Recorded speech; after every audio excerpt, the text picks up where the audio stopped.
Muy buenas tardes y bienvenidos a este webinar que lleva por nombre ¿Cómo contar historias sobre cambio climático sin ser apocalípticos?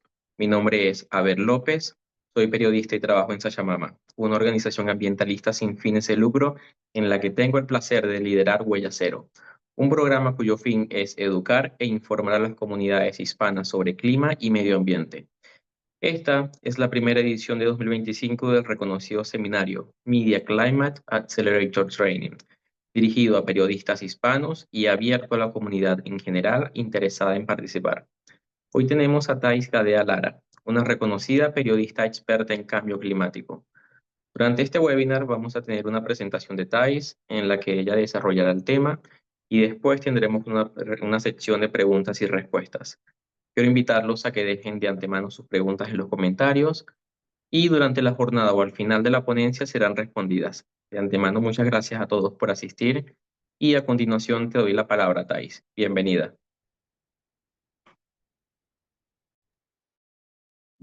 Muchas gracias Abel por la introducción y gracias a Sachamama y Huella Cero por esta iniciativa para ayudar y dar más herramientas, ¿no? Para una mejor comunicación de cambio climático en español y gracias también a los participantes que se sumaron para ahora participar en vivo y después para quienes miren en lo que es la grabación. Perdón si justo escuchan ahí un poco a mi perro que espera el momento en que uno empieza a dar una, una clase para ladrar. Chillo, espera ahí. Bien, entonces, como Abel decía, el primer webinario del año va a estar enfocado en algunos conceptos básicos de cómo comunicar sobre cambio climático, entendiendo el cómo evitar que esa comunicación sea apocalíptica, que es lo que, como vamos a ver, suele ocurriendo históricamente. Yo voy a hacer una presentación muy concisa y muy teórico-práctica, pero sobre todo después la idea es que ustedes en función de eso y en función también de su experiencia como periodistas y los desafíos que tienen a diario, hagan sus preguntas y podamos conversar al respecto. Así que sin más, les voy a compartir pantalla. Ahí, Abel, te pido si me confirmas si ven bien mi pantalla. Sí, ¿La están sí, viendo bien, no? perfecto, Sí, adelante. genial. Buenísimo. Bueno, a ver, entonces, ¿cómo hacer para hablar de cambio climático, que es un problema que ya de por sí implica un problema y una situación de crisis, pero para intentar hacerlo, ¿no? De una forma que muestre lo que son las distintas aristas de lo que implica el cambio climático. Y siempre para mí lo que es importante es entender, bueno, dónde estamos parados y cuál viene siendo el problema, ¿no? En la comunicación, o sea, hacer una suerte de radiografía de lo que no está funcionando bien en el propio ejercicio periodístico y en la comunicación, porque cuando uno identifica qué es lo que no está funcionando bien, a partir de eso también después puede trabajar en cuáles son las mejoras o los elementos a cambiar. Entonces, primero tenemos que entender de dónde venimos, ¿sí? En la comunicación sobre cambio climático. Que hay un aspecto muy bueno. Hoy hablamos más de cambio climático que hace, por ejemplo, 5 años o que hace incluso 10 años, ¿no? En donde hablar del tema no estaba tanto en la agenda de los medios, aun cuando no tiene todavía la relevancia que se merece, ¿no? En los medios de comunicación. Hoy sí, créanme, yo estoy hace 13 años ya en esto y créanme que al principio, o sea, se hablaba mucho menos y era mucho más difícil poder hablar de estos temas en los medios de comunicación. Ahora bien, el cambio climático, la narrativa siempre estuvo puesta en foco en el problema. ¿Qué es lo que está pasando? Estamos cambiando el clima y sobre todo en esta idea de mostrar los efectos, los impactos, los eventos climáticos extremos, las tormentas, los huracanes, la sequía, mostrar siempre todo, ¿no? El foco puesto en lo que podría ser negativo. Ustedes sabrán como periodistas que en verdad la teoría periodística dice, bueno, no hay noticias buenas ni malas, ¿no? Va a depender en función del impacto que el acontecimiento tenga en sí mismo, pero es cierto que la narrativa sobre cambio climático ya de por sí, per se, por la naturaleza de lo que es el cambio climático, tiene ahí una connotación negativa. El problema es que en la comunicación se ha venido centrando en ese elemento. Y lo más característico es lo que puse ahí en imagen, que es algo que yo suelo si ustedes vieran los que eran mis mails para los productores y editores de televisión, yo cuando, no sé, tenía que presentar un reporte científico, ponía en rojo y subrayado no poner imágenes de un oso polar. ¿Y por qué era esto? ¿Porque no quería mostrar, pobre, cómo el oso polar se está viendo impactado por el cambio climático? No, pero era una cuestión de que esa imagen ha sido la imagen histórica y característica a lo largo de todos estos años. Y es una imagen que si uno se lo pone a pensar, está enfocada en el problema, el oso polar con el hielo derritiéndose, pero al mismo tiempo es una imagen muy lejana. Cuánto eso está conectado con la persona en su día a día en el medio de una ciudad estadounidense o en el medio, ¿no? No sé, del campo, ya sea en Estados Unidos o en algún país latinoamericano. Queda algo como muy lejano y en ese lejano hace que incluso el problema parezca lejano. Como que el problema está, pero está allá, ¿no? En el Polo Norte con el oso polar. Entonces, de ahí que venimos, ¿no? De lo que es esa narrativa que se sigue repitiendo y que la gran pregunta es, ¿funciona? Bueno, funciona en función, depende de qué queremos analizar y cuál es el impacto que queremos, ¿no? Generar. Yo siempre digo que me dediqué a cambio climático para informar, que esa información genere concientización y que esa concientización genere un tipo de cambio e impacto en lo que es la acción, desde lo individual, lo colectivo hasta lo sistémico con los tomadores de decisión. Entonces, siguiendo esa línea, ¿viene funcionando esta narrativa sobre cambio climático más enfocado en el problema? Sí y no. Por un lado, sirvió muchísimo para despertar conciencia. O sea, gracias, podemos decir, a esa narrativa histórica, es que hoy estamos hablando de cambio climático y que estamos hablando más y que se han logrado, ¿no? Ciertas cuestiones de concientización tanto en el público como también en que desde la toma de decisiones, ¿no? Desde la política se empiecen a implementar medidas. Pero se quedó un poco, ¿no? Ahí a mitad de camino en el impacto, ¿no? En lo que son esas acciones en el presente y en lo que puede seguir generando, e incluso hoy está en riesgo en si va a seguir generando y despertando interés en las audiencias para concientizar. Y veamos, acá les voy a traer como tres gráficos para un poco entender esto de lo que me estoy refiriendo. Esto es un estudio del Yale, del programa sobre comunicación de cambio climático de Yale, que tienen un departamento sobre comunicación en cambio climático y que tanto en primavera como en otoño de cada año suelen sacar un reporte sobre cuál es la percepción que tienen los estadounidenses, es una muestra promedio, ¿no?, respecto del cambio climático. Esta es la última que hay en otoño de 2024. Entonces, acompáñenme conmigo como en esta ejemplificación para entender dónde estamos parados y también cuál es nuestro rol y cuál es el impacto de la comunicación. Ahí lo que están viendo, sí, en verde, o sea, lo que se les ha preguntado es si piensan que el calentamiento global está sucediendo. Un 73% de los estadounidenses piensa, sí, que está sucediendo. Es esta línea, sí, acá, si siguen mi cursor, es donde nos encontramos, y fíjense cómo viene lentamente con una curva de crecimiento esa cantidad de gente que, bueno, ve, sí, el cambio climático y considera que está sucediendo. Mientras que acá podemos ver un 14%, sí, considera que no está sucediendo. Entonces ahí podemos decir, bueno, hay una mayoría que ve que el problema está y que no es menor en un país como Estados Unidos, en donde, si se lo compara con, por ejemplo, algunos países latinoamericanos, hay una mayor población que niega la ciencia del cambio climático. Entonces, tenemos una mayoría que piensa que el calentamiento global está sucediendo. Veamos el siguiente gráfico. ¿Qué pasa con, bueno, ese cambio climático que está sucediendo? ¿Cuánto me impacta o cuánto me va a lastimar, sí, a mí? O sea, ¿cuánto me va a afectar? Muchos piensan que los va a afectar, sí, en el futuro, pero más piensan que otros van a ser los lastimados. Entonces acá, recuerden lo que yo acabo de decir del oso polar. ¿Qué es lo que pasa entre esta percepción de, ok, el cambio climático, el calentamiento global está sucediendo, pero va a afectar más a otros?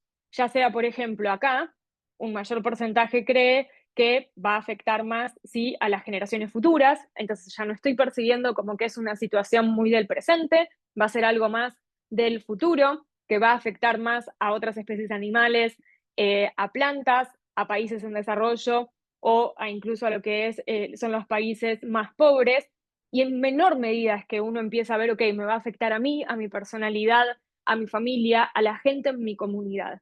Entonces hay una percepción ahí de la realidad de lo que es el problema, pero también hay una distancia que se genera. Y en eso nosotros tenemos un rol importante de cuán estamos llevando a lo local de la gente, ¿sí? Ese impacto, esa problemática. Estamos hablando de la problemática, pero si seguimos usando la imagen del oso polar, sigue quedando, ¿no? Ahí lejano. Y aún más, ¿qué es lo que pasa en materia de lo que son las acciones? Menos de la mitad de los estadounidenses persiguen normas sociales para actuar ante el calentamiento global.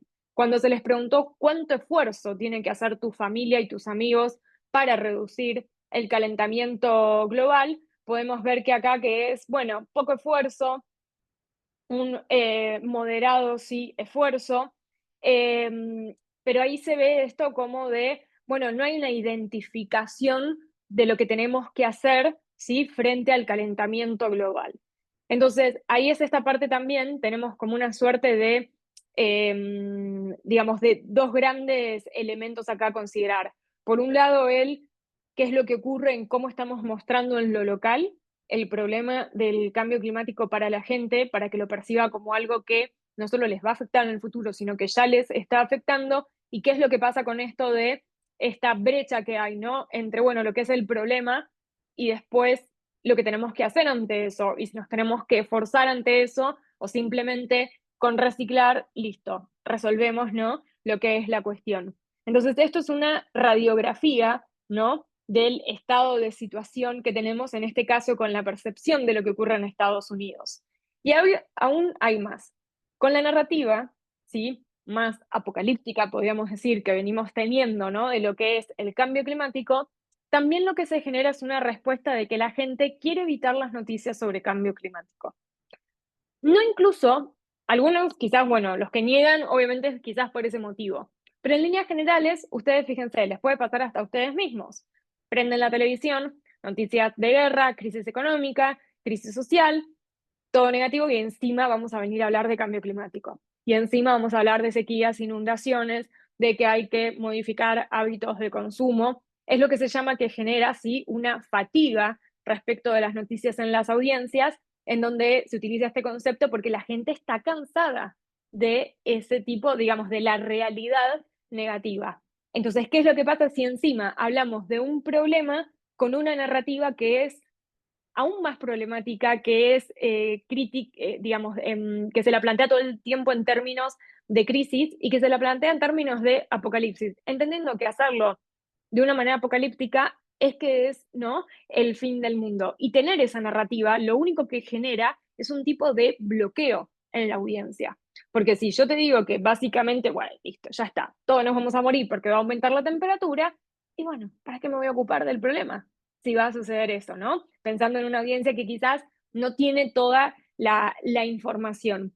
Entonces acá es entender, bueno, estas son las cosas que no vienen funcionando bien. El foco únicamente en el problema, en esta mirada no como apocalíptica y lejana, en definitiva nos está alejando de lo que es nuestro propio objetivo a la hora de comunicar sobre cambio climático, que tiene que ver con un involucramiento, ¿no? Desde el punto de vista de la acción. Entonces ahora viene lo más importante, que es hacia dónde tenemos que ir en la comunicación para evitar lo apocalíptico. En primer lugar, tenemos que lograr un balance entre lo que es el problema, ¿sí? Y lo que son las soluciones. Em, no significa que no tener, o sea,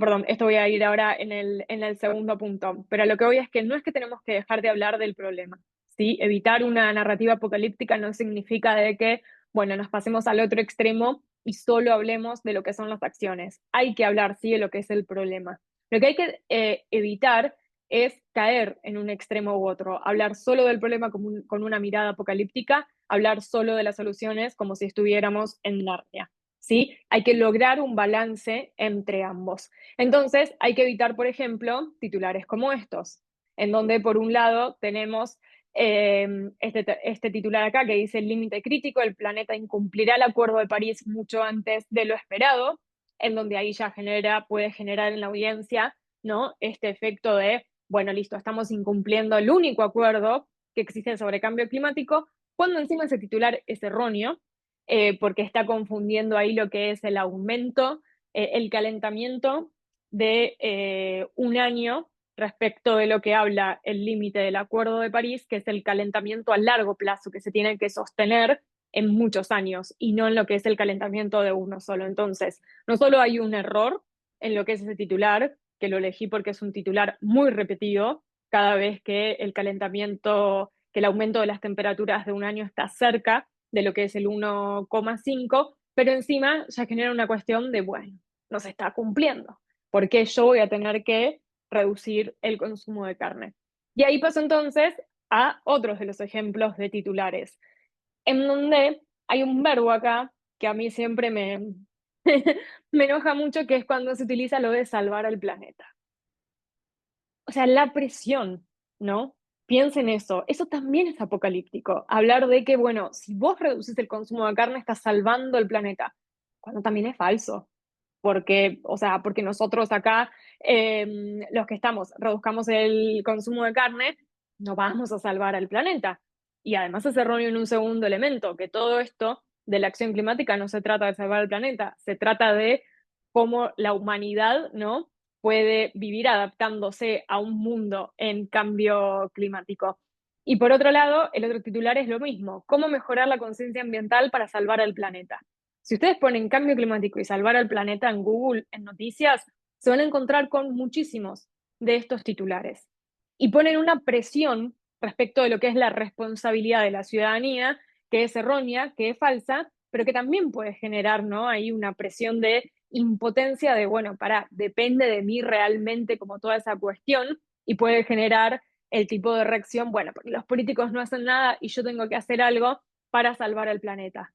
Entonces acá no estamos logrando, digamos, un equilibrio entre, bueno, qué implica, por ejemplo, el consumo de carne, la reducción del consumo de carne, cómo hacerlo, qué cosas le corresponden a la ciudadanía, qué cosas le corresponden a las normas, ¿sí?, que tienen que garantizar desde los gobiernos locales y nacionales, qué impacto puede tener la conciencia ambiental, pero en todos también. O sea, es necesario que, por ejemplo, los tomadores de decisión reciban educación ambiental para que eso se vea reflejado en las decisiones que toman. Digo, es mucho más complejo que únicamente ponerlo en estos extremos de nada funciona, todo se incumple o hay que hacer tal cosa para salvar el planeta. Entre eso hay que lograr un balance. ¿Cómo hacerlo? Bueno, pasamos a los siguientes consejos que, por lo menos en función de lo que he venido trabajando y estudiado al respecto, es lo que se recomienda y lo que empieza, ¿no?, como a funcionar o debería funcionar.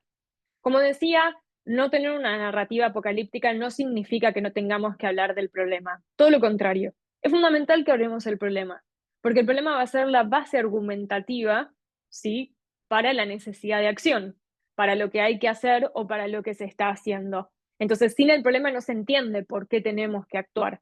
Por eso es importante que hablemos del problema, pero que hablemos correctamente. Entonces, un elemento fundamental, y sobre todo en este contexto de desinformación y negacionismo respecto al cambio climático que hay a nivel global y puntualmente en los Estados Unidos, es basarse en ciencia, ¿sí? Es ver qué es lo que nos dice la ciencia sobre cuál es el problema. Si, por ejemplo, quieren hablar sobre una nota de, eh, por ejemplo, deforestación, ok, ¿qué es lo que nos dice la ciencia sobre cómo viene siendo, ¿sí?, la deforestación en términos de cifras, en términos de cuáles son sus causas, en términos de qué es lo que se está viendo afectado y qué es lo que no? Para eso, nosotros tenemos que intentar traducir el lenguaje complejo a uno más simple y evitar de esta manera, ¿no?, es que caiga en un contexto de un problema totalmente apocalíptico que no tiene ningún tipo de resolución. En ese sentido hay que ser rigurosos y precisos. O sea, cuán grave es la situación, qué es reversible y qué no, qué impacto hubo, qué impacto hay y cuál habrá. Menciono eso de lo irreversible porque cuando salió el informe del IPCC sobre las bases físicas del cambio climático, se hablaba en uno de los puntos de que había un elemento de irreversibilidad en lo que era el aumento del nivel del mar.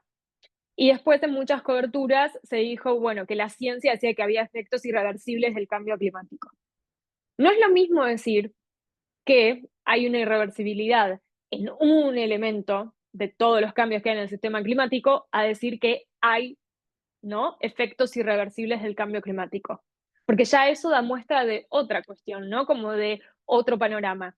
Y es más, sobre lo de el efecto irreversible en el aumento del nivel del mar, decía que aún cuando eso va a continuar, porque ya está como en una curva, ¿sí?, ascendente, decía que aún esa tendencia ascendente iba a ser menor si se actuaba.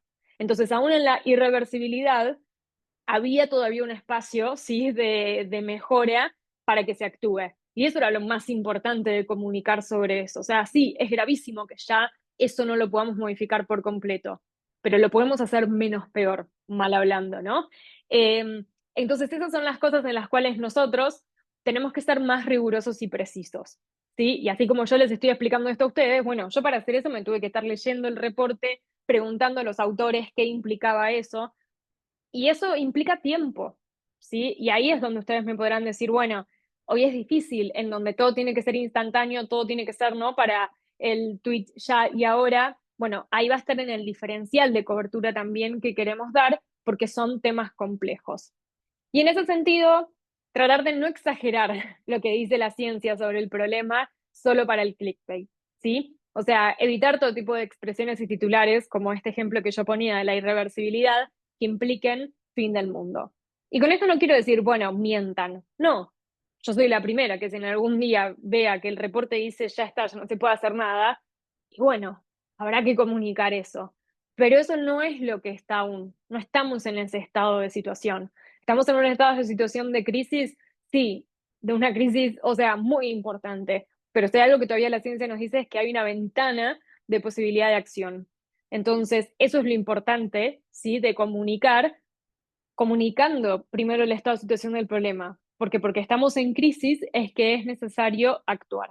Entonces, esta es la parte de la balanza, ¿sí?, de lo que es el problema. Basarse en ciencia, ser rigurosos, no exagerar, ¿sí?, solo para tener titulares. Es muy difícil a veces el tema de los titulares o el tema de la brevedad que nos exigen las redes sociales. Y es un ejercicio ir logrando, ¿no?, el poder bajar todos estos conceptos y mantener estos principios. Pero bueno, en la práctica uno ahí, ¿no?, lo va tomando, y en eso muchas veces lo que recomiendo es a veces incluso trabajar con los científicos en ese sentido.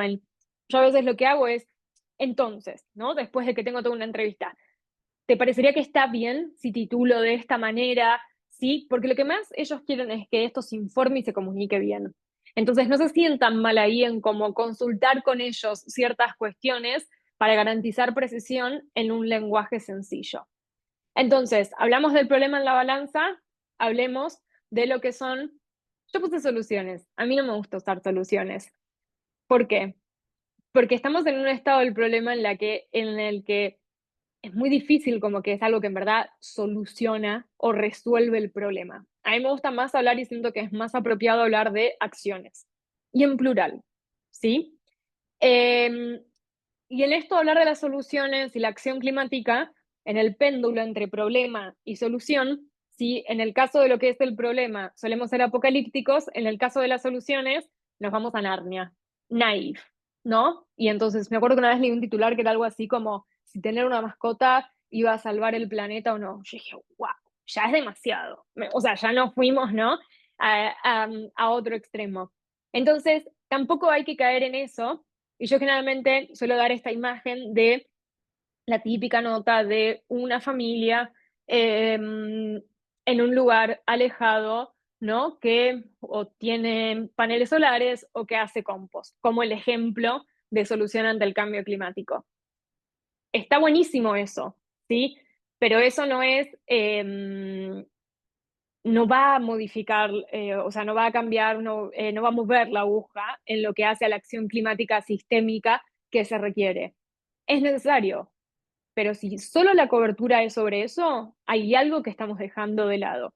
que tiene que ver también con lo sistémico, con la normativa, en cómo se tiene que acompañar para que esa acción individual pase a ser colectiva, ¿sí? Y pase a tener también otro tipo de impacto que es el que verdaderamente se necesita. Entonces, en lo que es la parte del péndulo respecto de las acciones, hay que mostrar la diversidad y la complejidad. Primero, no hay una única acción frente al cambio climático, son múltiples. Solo con la transición energética no se va a resolver o a mejorar toda la cuestión.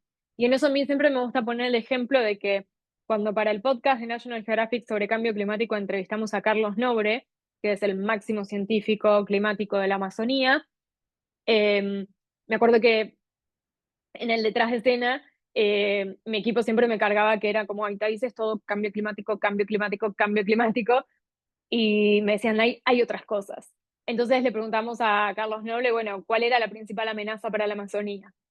Y Carlos Noble responde, cambio climático. Yo estaba como, gané. Como no, los miraba a todos. Otra más, no sé, ganadería. Y él dijo, no, no, cambio climático. Sí, todo lo demás también es una amenaza, pero aún si vos resolvés todo lo demás para garantizar la protección y conservación de la Amazonía, pero mientras no estás actuando ante el cambio climático, no sirve de nada lo que estás haciendo en conservación. Entonces, eso muestra de que no es una única acción, que no hay una única acción absoluta, que hay un montón que están interconectadas, ¿sí? Y eso es importante, por eso hay que evitar esto de, bueno, haces una acción y vas a resolver todo el problema. No es cierto, eso es mentira, ¿sí? Es falso.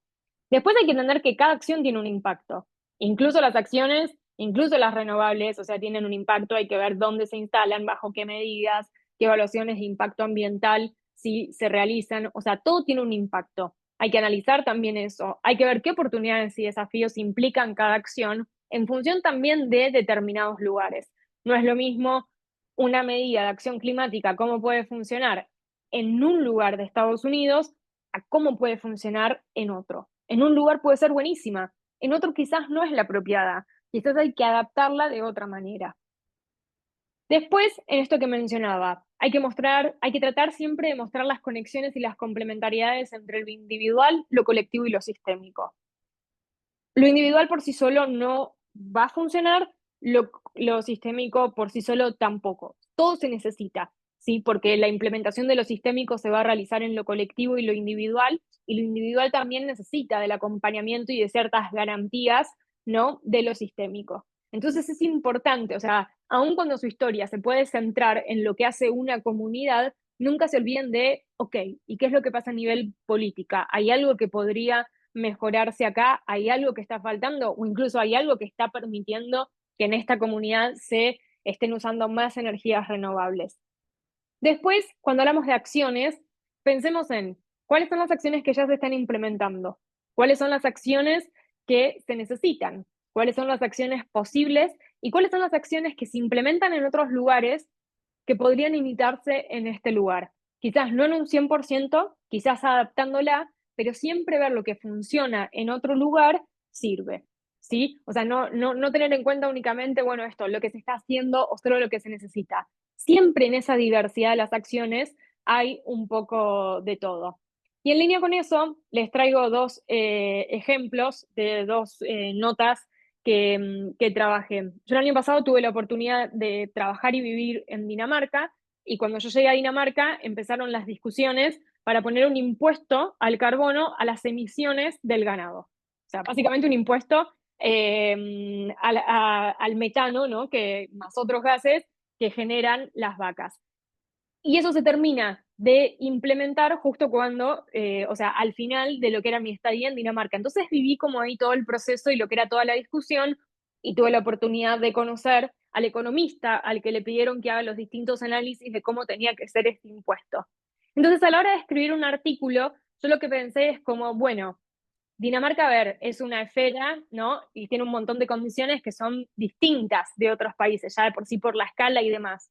Pero esto, que es algo que seguramente se va a venir en otros países en el corto o en el largo plazo, ¿qué es lo que puede servir de este proceso que tuvo de trabajo Dinamarca para este impuesto para otros países? ¿Qué cosas sí o qué cosas no? Y por ejemplo, en la nota hablando con expertos decían que bueno, que en el sur global y es mucho más difícil porque hay un montón de cuestiones de resistencias, sí, del sector, hay mucho lobby, o sea, cómo se va a ayudar, por ejemplo, a las familias campesinas. Entonces, ver ahí, bueno, qué fue lo que pasó en el proceso de trabajo de Dinamarca, en donde también había resistencia de algunos miembros del sector, entonces los incluyeron en el proceso de discusión y toma de decisiones. Y eso es una manera también de hablar de algo que no es una solución absoluta, pero cómo también puede servir, ¿sí?, a imitarse en otros cuando es necesario que se reduzcan de alguna manera, ¿no?, las emisiones del segundo sector que más genera, que es el de usos de la tierra, y dentro de lo cual se incluye la ganadería.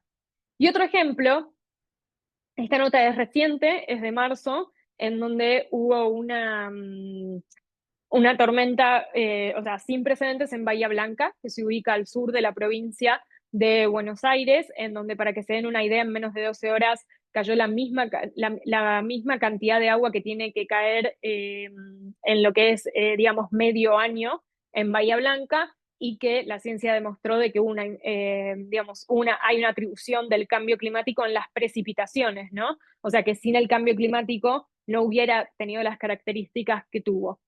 Y entonces ahí yo lo que trabajé, un poco porque la ministra de Seguridad había dicho de que no se había dado alerta temprana, yo empecé a ver, pero sí se dio alerta temprana, el servicio meteorológico sí lo dio. Y por Twitter empecé a ver que la gente de Bahía Blanca decía que había sido fundamental la alerta temprana que se había dado al día siguiente. La alerta entendiendo de que se avisó, por ejemplo, se suspendieron las clases. Y eso salvó vidas, porque la tormenta en su pico y las inundaciones se generaron en la mañana. Imagínense si no se hubiera tomado la medida a partir de la alerta del servicio meteorológico de que se suspendan las clases. Entonces, mi nota es hablar de algo que es trágico, que es un problema, que fueron las inundaciones, pero a partir de un elemento que fue una solución, o sea, que es parte de la acción, que tiene que ver con el sistema de alerta temprana, y en donde hablé de cómo funcionó bien y hablé también de qué mejoras se puedan hacer.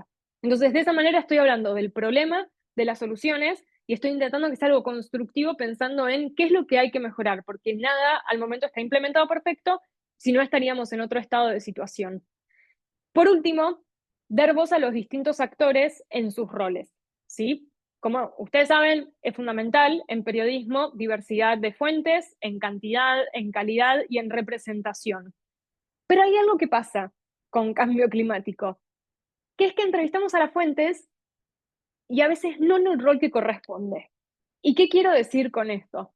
Solemos preguntarle a los políticos sobre ciencia climática, y pretendemos que los científicos opinen sobre política. Y eso está mal en nuestro ejercicio, porque los políticos lo que tienen que decir es qué medidas se están tomando o qué medidas van a tomar, por ejemplo, ante las inundaciones. Y los científicos nos tienen que explicar por qué llovió tanto. Pero estamos haciendo eso al revés. Y ahí es donde entonces también, por ejemplo, estamos avalando o estamos no avalando, contribuyendo quizás a la difusión de mensajes negacionistas cuando esos políticos niegan la ciencia del cambio climático. Entonces ahí es importante como entender, bueno, a quién estoy entrevistando, cuál es el rol sobre todo que tiene ante el problema y ante lo que es la acción. Y después es fundamental trabajar con ellos para traducir correctamente, sobre todo en lo que hace a la ciencia, ¿sí? Muchas veces se van a encontrar con científicos climáticos que no quieren hablar con ustedes porque tuvieron ya una mala experiencia en el que dijeron algo y después el periodista escribió otra cosa. Y quizás no de mala gana por parte del periodista, quizás porque no lo comprendió.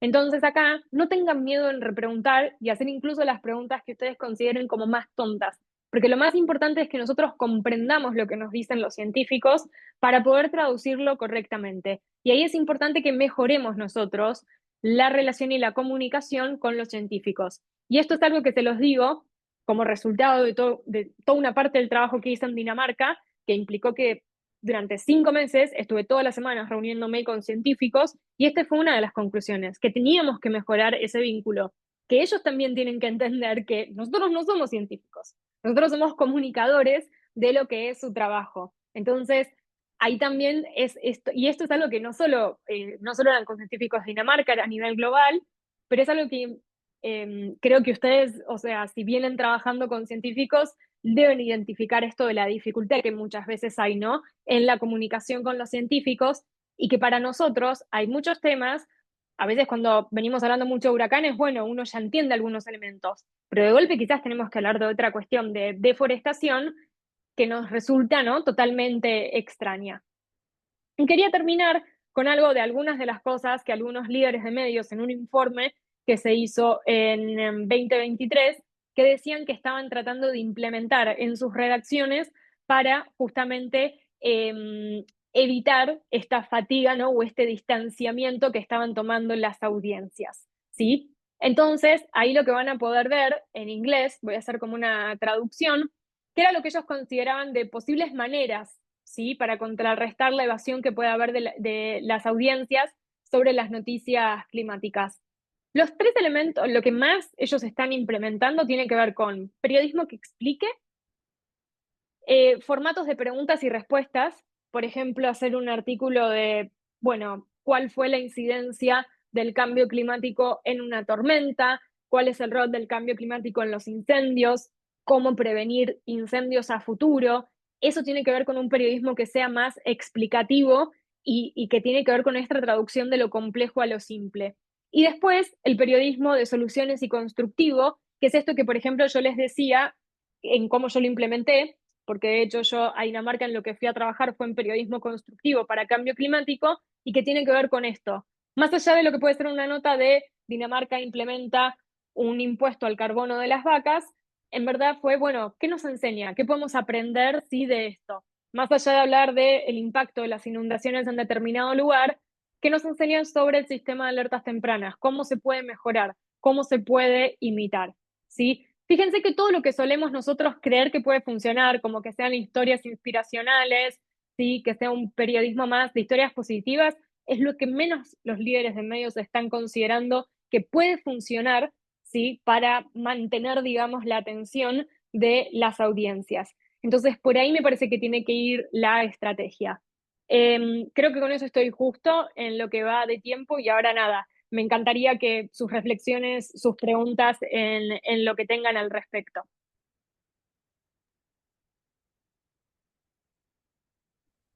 Muchas gracias, Thais. Me quedo con la idea de la importancia de basarnos en la ciencia, traduciendo el lenguaje complejo a uno más simple, sin exagerar y hacernos esas preguntas claves que mencionaste. Abrimos ahora la sección de preguntas y respuestas. Cualquier persona que tenga alguna pregunta la puede dejar en la caja de preguntas y respuestas o también en el chat de comentarios. Aquí tengo una primera. Desde tu experiencia, ¿cuál es el error más común que cometemos los periodistas al informar sobre cambio climático y cómo podemos evitar caer en él?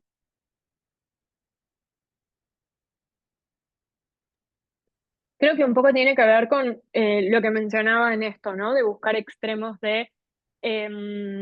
venimos con lo apocalíptico, creo que ahora lo que veo como error es que frente a eso hagamos lo que se llama a veces periodismo de soluciones y nos vamos como para el otro lado, ¿no? Como para esto de, bueno, que es únicamente lo que vos podés hacer si vos reciclás, si vos haces compost y nos estamos yendo como a la solución individual, que lamentablemente no va a ser la que mueva, ¿no?, la aguja, que se necesita mucho más lo político en cuanto a cambios.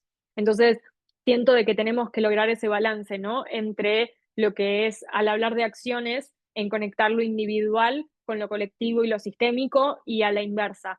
Es complejo, pero es algo posible, ¿no?, de hacer. Me parece que ese es el error. Y después, lo que estoy notando mucho en este contexto eh, que estamos en eso que decía como primera medida de esto de explicar, ¿sí?, de usar el periodismo explicativo. En el último tiempo, los periodistas están buscando explicar frente a la desinformación y el negacionismo. Y a veces lo que no nos damos cuenta es que terminamos viralizando esa desinformación. Y voy a dar un ejemplo. Si un político o un referente hace un tuit en donde está negando la ciencia del cambio climático, lo mejor que podemos hacer es hablar de lo que nos dice la ciencia, pero si nosotros retuiteamos explicando esa desinformación, estamos viralizando esa desinformación. Entonces tenemos que ser muy astutos en no caer en la provocación, porque en definitiva es una provocación lo que se hace, y en pensar en, bueno, cómo nos mantenemos hablando en cambio climático basado en ciencia sin terminar siendo parte de viralizar la desinformación y el negacionismo. Chévere. Tengo una pregunta de la periodista Joel Nitz Boada. Dice, hola Thais, quedé reflexionando sobre la imagen del oso polar. ¿Qué otras imágenes, clichés podemos tratar de evitar para que el tema no parezca lejano? Las de olas de calor, cómo suelen representar sobre todo en la televisión, donde en la televisión es imagen la ola de calor. Yo cuando le decía a mis editores, no en rojo, no mostrar gente feliz en fuentes en una plaza. Es lo más común que se muestra. O sea, olas de calor. Estamos hablando del evento climático más mortal según la Organización Mundial de la Salud.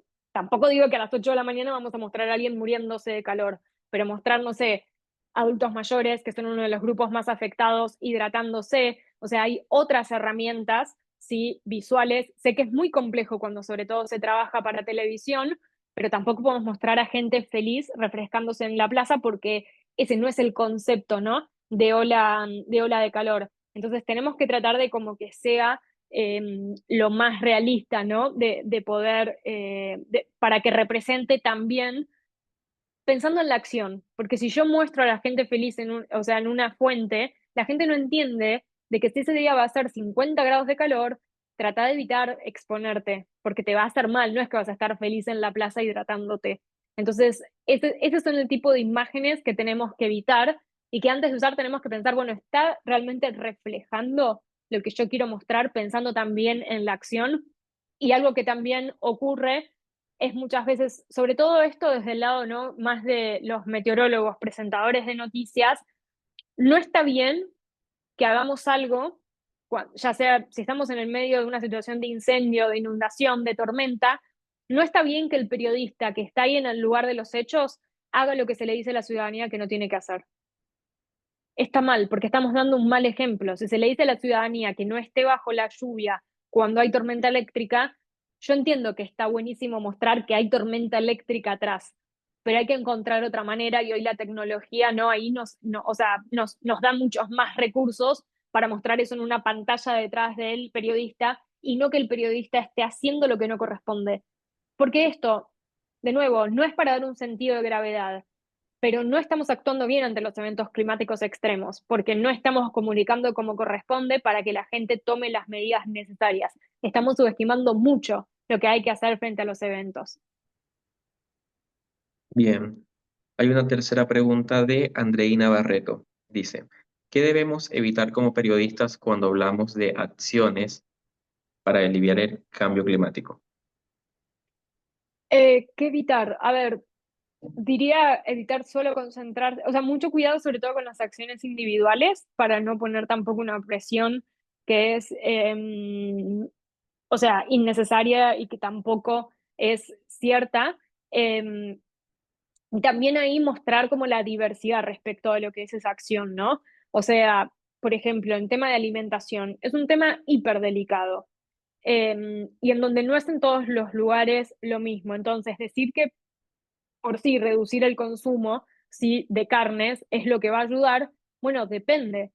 En Dominica, donde tienen el océano ahí y la pesca es la principal actividad económica y es lo más sostenible que esa sea la actividad económica, porque es del océano a la mesa con prácticas incluso tradicionales. Imagínense si vamos, hay que hacerse vegano para salvar el planeta. No es correcto. Ahora, en un país como del que yo soy, como Argentina, comemos mucha carne.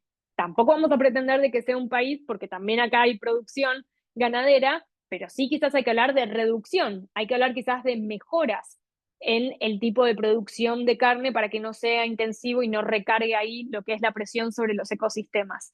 Entonces creo que en materia de acciones hay que entender que son complejas, que tienen un impacto y que hay una diversidad y que también va a depender esa implementación en función, ¿no? Del lugar donde estén. O sea, Estados Unidos es muy grande y es muy diverso.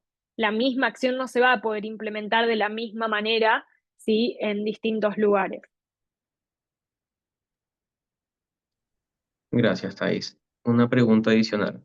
¿Qué técnicas narrativas o enfoques periodísticos recomiendas para contar historias sobre soluciones climáticas? Eh, Pensaría en lo constructivo, que fue lo que yo trabajé en Dinamarca. Pensaría en tener esta mirada que va más allá de lo constructivo de soluciones y que tiene que ver con pensar en esto de, bueno, qué es lo que se está haciendo, qué es lo que está funcionando, qué es lo que no, qué es lo que se puede mejorar, qué es lo que se puede imitar de otros lugares. es esta manera constructiva de pensarlo, ¿no? Yo, por ejemplo, lo he aplicado en la cobertura de negociaciones y política climática, que es hiper pesimista todo ese espacio porque venimos tarde, hay un montón de bloqueos, pero fue bueno. Hice una nota, por ejemplo, en qué aprendizajes dejaba y qué cosas no había que repetir de lo que era la meta anterior de financiamiento climático para la siguiente. Entonces, esa manera, ¿no?, de hablar de aprendizajes, cosas a evitar, mejoras, es una forma constructiva para que sirva, ¿no? También, eh, siempre tenemos que pensar que nos puede estar leyendo, mirando un tomador de decisión y que entonces ese análisis que nosotros estamos haciendo pueda llegar a tener un impacto. Muy bien. Miriam Martínez pregunta, hola, somos una organización muy nueva, solo 3 años de experiencia, pero nuestro enfoque es educar y transmitir información acerca de nuestro planeta y el cuidado que debemos tener a él y nuestros animales. Su pregunta es, si a través de las fotos, videos, etcétera, que hablan de la realidad, tú dices que las evitemos, entonces, ¿cómo se puede concientizar a la gente que no siga maltratando el planeta si ellos no ven ni perciben la realidad? No, Se no, dice que yo no las digo fotos que y hay que, videos, claro, yo no digo que hay que no usar fotos, yo digo que hay que tener cuidado, o sea, y que la imagen del oso polar, o sea, en ciertos contextos es necesaria. Si vamos a hablar del derretimiento de hielos, sí, o sea, es necesario, ¿no? De ahí usarla. Lo que digo es de usar con precisión. Sí, el primer consejo que les daría es, por favor, no me usen inteligencia artificial. O sea, si hay algo que todavía tenemos es naturaleza para mostrar, y mostrar a veces la destrucción de la naturaleza es lo que sirve para entender de, che, no está, esto no es un bosque. O sea, pero yo quizás ahí pondría la comparativa, esta es la destrucción que estamos haciendo, esto es cómo tiene que ser un bosque y toda la diversidad en fauna y flora que implica un bosque. A mí, o sea, soy muy crítica de lo del uso de inteligencia artificial, o sea, de fotos con inteligencia artificial, cuando primero que tenemos una naturaleza hermosa para mostrar y que mostrar una destrucción real es también mostrar eh, eso, ¿no? El impacto y que la gente tome conciencia. Entonces pensaría realmente en fotos que si queremos que a través de la imagen genere un impacto, bueno, es qué es lo que o sea, cómo lo voy a mostrar. En Dinamarca, por ejemplo, yo subí a mis redes sociales una foto en la que yo estoy sentada, es en un banco, pero que es un banco altísimo. De hecho, me tuvo que alzar una amiga para que yo me suba. Y esa es una iniciativa en donde hay bancos alrededor de Dinamarca, que el banco está a altura, porque ahí es hasta donde va a llegar el aumento del nivel del mar si no actuamos. Entonces, esa fotografía habla un montón y no estoy mostrando un mundo inundado. Ah, bien, depende de una iniciativa, pero también buscar ese tipo de recursos de cómo mostrar algo, ¿sí? Que el mensaje es igual de apocalíptico, pero es diferente, incluso le hace entender mucho más a la gente de, che, pará, el agua me va a tapar, ¿se entiende? O sea, un banco para sentarse va a tener que ser, o sea, mucho más alto de lo que es ahora. Entonces ahí es donde siento que hay que dedicarle un poco de tiempo para ser creativos, para que la imagen realmente no funcione en el impacto que quiero generar. sí, ciertamente la selección de las imágenes es uno de los retos que tenemos a diario en las salas de redacción. Estamos un poquito justos de tiempo, pero no quiero dejar esta pregunta sin responder. Ana Bueno dice, hola Thais, ¿cómo decides en qué enfocar tus esfuerzos cuando hay tanto ocurriendo, tanto de manera global como local?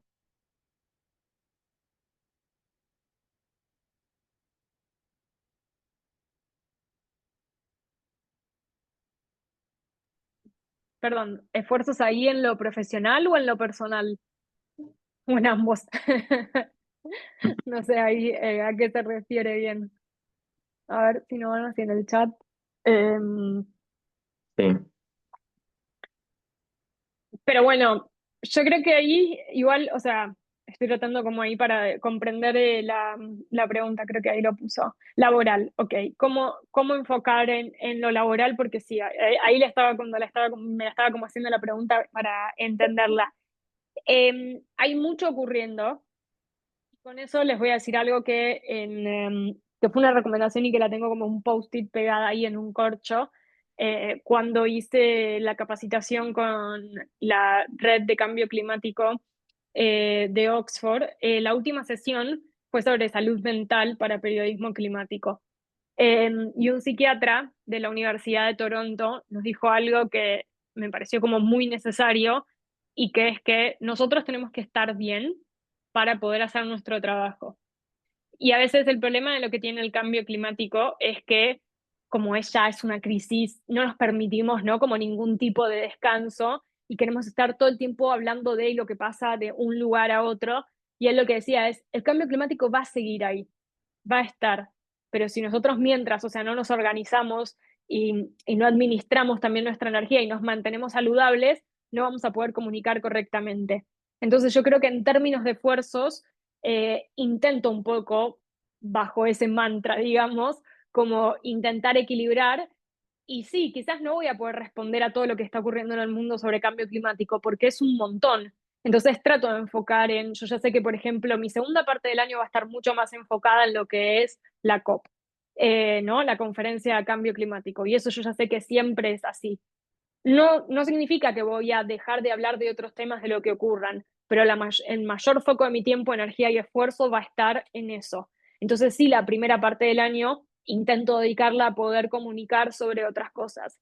Creo que la organización, el saber equilibrar y el saber sobre todo si están después de proyectos como muy intensos en términos de la realidad que tienen que comunicar, proyectos en los que han tenido que ir a territorio a ver comunidades afectadas, proyectos como cubrir una conferencia climática, que es todo muy intenso. Bueno, permítanse también después de eso un poco de desconexión del tema, porque uno no se da cuenta, pero es un tema que nos afecta en la diaria, porque no solo somos periodistas, somos también ciudadanos de este mundo que estamos viendo cómo estamos destruyendo o hacia qué escenario va. Entonces, como yo siempre digo, que es algo que repito en muchas capacitaciones, yo después de un reporte del IPCC o después de una COP veo Emily in Paris, porque necesito que mi cerebro consuma algo totalmente diferente, desconectado de la realidad climática, para después poder seguir comunicando sobre el tema. Entonces creo que los esfuerzos ahí lo tienen que pensar, va a ser algo que se van a organizar en función también de lo que es la agenda de su medio, de lo que se les pide en su trabajo, pero sí traten como medio, vieron, es como una tesis, o sea, como tratar, es muy amplio todo lo que podemos decir y podemos decir mucho. La subespecialización dentro de lo que es cambio climático es algo que también recomiendo en la medida de lo posible. Yo hablo sobre cambio climático, pero mi subespecialidad es la política climática. Y eso permite también a uno organizarlo, digamos, marcar un diferencial en eso y también poder concentrar los esfuerzos ahí. Y hay un montón de cosas sobre cambio climático, ¿no? No sé, pérdida de biodiversidad también que se puede hablar en vínculo con cambio climático o más enfocado en acciones individuales. Entonces ahí piensen también quizás como si hay algo puntual en lo que les gustaría concentrar más lo que son los esfuerzos. Muchas gracias, Thais. Estoy seguro de que esta información ayudará a las personas que asistieron. Quiero confirmarles que esta capacitación será publicada en el canal de Sasha Mama en YouTube y también en la página web de Huella Cero. También les enviaremos un email con los recursos que nos ofreció Thais. Quiero abrir el micrófono una vez más, Thais, para ti, si tienes comentarios finales o un mensaje de agradecimiento para la audiencia. No, gracias sobre todo por el interés en las preguntas. Creo que siempre es lo más importante en este tipo de capacitaciones y creo que pudimos responder a la mayoría. Si obviamente hay alguna que ha quedado sin responder, la pueden acercar a Abel y Huella Cero y ahí vamos a darles respuesta. Bueno, mi mail estaba también, lo van a tener en la presentación por cualquier tipo de consulta. Pero creo que nada, creo que es, o sea, lo mejor que se puede hacer es como estar en contacto también con otros periodistas para compartir experiencias y para esto, para ver qué es lo que funciona, qué es lo que no, y es un aprendizaje. O sea, a medida también que el clima va cambiando, que vamos actuando ante el cambio climático, se va modificando, ¿no? También nuestra cobertura. Así que eso, gracias por el interés, gracias de nuevo a Huella Cero Sachamama por la organización y nada, nos veremos próximamente en el siguiente webinario. Gracias, gracias a todos. Que tengan una muy buena noche. Hasta luego.